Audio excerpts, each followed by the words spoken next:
नमस्कार, मैं अंजना और आप देख रहे हैं ज़करिया 24 न्यूज। आइए बढ़ते हैं इस वक्त की बड़ी खबर की ओर। भगवान श्री कृष्ण सपने में आते हैं, दर्शन भी देते हैं। बदायूं में कन्हैया संग शादी करने वाली बोली, मेरी जिंदगी पूरी तरह बदल गई। बदायूं शादी को लेकर मैं कंफ्यूज थी। मैं काफी दिनों से भगवान श्री कृष्ण को मानती हूँ। 4 महीने पहले मैं बांके बिहारी मंदिर गई थी। वहाँ प्रसाद में मुझे पेड़ा, फूलों की माला और एक सोने की अंगूठी मिली। ऐसा अनुभव किया जिससे मेरा जीवन बदल गया। इसके बाद मैंने श्री कृष्ण से शादी करने का फैसला लिया। मुझे लगा कि अब मैं श्री कृष्ण की होकर रहूंगी। वो मेरे सपने में भी आते हैं, दर्शन देते हैं। मैंने अब अपने आप को इनको को अर्पण कर दिया है। जो भी हैं, मेरे श्री कुंज बिहारी श्री हरिदास यही हैं। मैं इससे आगे कुछ नहीं बोल सकती। ये बातें 5 दिसंबर शुक्रवार को भगवान कृष्ण से शादी करने वाली पिंकी शर्मा ने कहीं। उन्होंने भगवान श्री कृष्ण से हिंदू रीति रिवाज से शादी की। पिंकी शिक्षा शास्त्र में पोस्ट ग्रेजुएट हैं। भगवान श्री कृष्ण की भक्त हैं।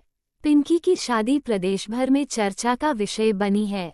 इस्लामनगर थाना क्षेत्र का गांव ब्यौर कासिमाबाद गांव के रहने वाले सुरेश शर्मा खेती किसानी करते हैं। इनके पास करीब 25 बीघे खेत हैं। सुरेश शर्मा की 5 संतानें हैं, 3 बेटे और 2 बेटियां। सबसे बड़ा बेटा योगेंद्र 40 वर्ष, अन्नू शर्मा 36 वर्ष, मुनेंद्र शर्मा 32 वर्ष, निखिल शर्मा 30 और सबसे छोटी पिंकी शर्मा 28 वर्ष हैं।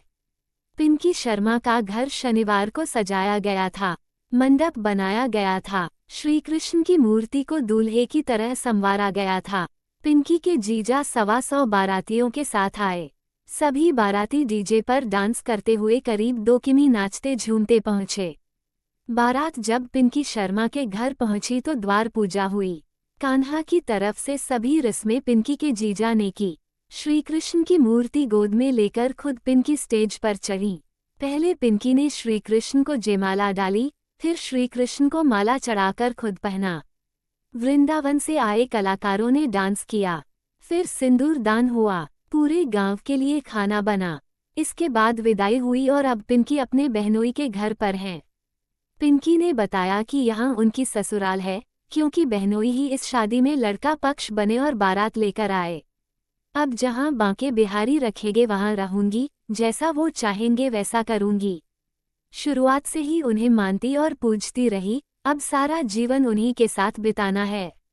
पिता सुरेश ने कहा, पिंकी सबसे छोटी संतान है। बचपन से ही धार्मिक रही है। मेरे साथ अक्सर वृंदावन जाती थी। लौटकर आने पर कुछ महीने बीतते ही फिर से जाने की जिद करने लगती। धीरे धीरे मन में कान्हा को ही अपना सर्वस्व मान बैठी। कहा, करीब 4 महीने पहले बांके बिहारी मंदिर में पिंकी ने ऐसा अनुभव किया जिसने उनका जीवन बदल दिया। प्रसाद लेते समय उनके आंचल में शुद्ध सोने की एक अंगूठी भी आई। पिंकी ने इसे कान्हा का आशीर्वाद माना और उसी दिन तय कर लिया कि वो किसी मानव से नहीं, केवल कान्हा से ही विवाह करेगी। कुछ समय पहले बीमारी के दौरान पिंकी ने ऐसा कदम उठाया जिसने सभी को चकित कर दिया। भारी विग्रह को गोद में लेकर वृंदावन और फिर गोवर्धन की परिक्रमा पूरी की। चमत्कारिक रूप से उनकी तबीयत भी सुधर गई। पिंकी के पिता ने बताया कि बेटी की शादी में 2.5 लाख रुपए खर्च हुए। लगभग 700 लोगों की दावत भी हुई। बेटी को बहुत समझाया कि ऐसा मत कर, लेकिन वो मानी ही नहीं। अपनी बात पर अड़ गई कि शादी करूंगी तो केवल कन्हैया से। फिर मैं क्या करता, इसे ईश्वर की इच्छा मानते हुए शादी कर दी। खुशी की बात तो यह है कि इस शादी का हमारे पूरे गांव के लोगों और रिश्तेदारों ने समर्थन किया है। बेटी खुश है तो मैं भी खुश हूँ। पिता सुरेश चंद्र ने अपनी बेटी की खुशी में पूरा समर्थन दिया और बेटों की तरह ही प्रॉपर्टी में हिस्सा देने का ऐलान किया।